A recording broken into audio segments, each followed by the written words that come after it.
今天在市场看到有一家海鲜档呢，卖的蛏子特别肥，还超大个，22块钱一斤，我买了1斤半。我们来把它清洗干净，然后我们来煮一锅姜葱水，加上一点点白酒，调大火先煮开。姜葱水煮好了，把蛏子倒进来，烫到开口，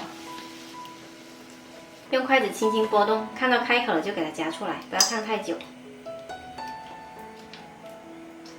然后我们给它清洗干净，这边上有一条黑膜，给它撕掉。然后把这一半的壳呢给它掰去。蛏子洗干净了，来腌个底味，加入姜片、盐、胡椒粉、少许料酒，给它翻拌均匀，然后腌制20分钟。趁着腌制的时候呢，我剁好了一些洋葱碎、蒜末，还有青红椒。蛏子腌好了，我们来沾上一些淀粉，有肉的这些位置蘸一下就好，薄薄的一层。全部裹上淀粉，我们来起锅热油。油温6成热就可以放进来炸。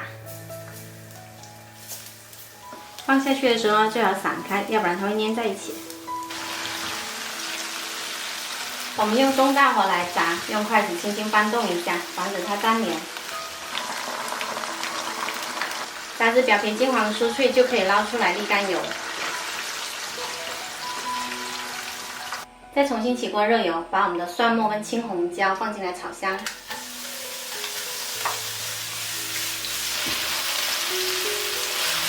炒到断生了之后，把蛏子放进来翻炒。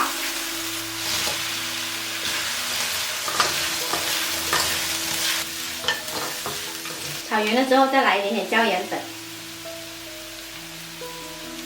再次翻炒均匀就可以出锅啦。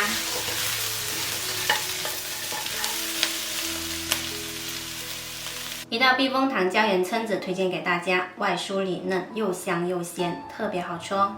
喜欢的朋友一定要试一下。